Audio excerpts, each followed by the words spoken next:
বিএনপির সাম্প্রতিক আচরণগুলো হয়ে উঠতেছে ভয়ঙ্কর রকমের ফ্যাসিস্ট। আমার পেজে এসে একজন বা দুইজন না, একাধিক মানুষ হুমকি দেয়, কেন বিএনপির সমালোচনা করি, খুন করে ফেলার হুমকি দেয়। আওয়ামী লীগও হুমকি দিত ইনবক্সে, আর প্রকাশ্যে ওরা হুমকি দিচ্ছে 32 নম্বর ভাঙার পরে, কিন্তু বিএনপির কোনো ভয় ডর নাই, প্রকাশ্যে হুমকি দেয়। আমি আজকে একটা দেখাচ্ছি কি কারণে সে আমাদের দেশে আসতে দেবে না বা আসলে বাইসা থাকতে দেবে না, ওটা ওরাই জানে।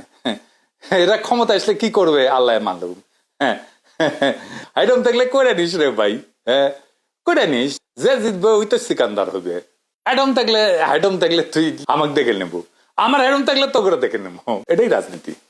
রাজনৈতিক দল তার আশেপাশে বন্ধু রাখে, যারা ঠিক দল করে না কিন্তু একটা লুজ সম্পর্ক থাকে তাদের সাথে। আওয়ামী লীগের কাছে কিন্তু মাস্টার ছিল, সেজন্য আওয়ামী লীগ এতদিন রাজত্ব করতে পারছিল। বিএনপি সবাইরে শত্রু বানায়, এদের কর্মীদের রাজনৈতিক শিক্ষা এতই দুর্বল, এরা যখন দাবরানির উপরে থাকে তখন কেসো হইয়া থাকে, আর যখন ক্ষমতার গন্ধ পায় তখন নেকড়ে হইয়া ওঠে।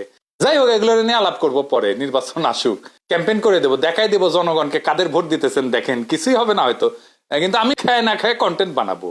শুধু আমরা যে গালিগুলো দিছে বিএনপির কর্মীরা, সেগুলো কম্পাইল করলে না 10টা এপিসোড হয়ে যাবে।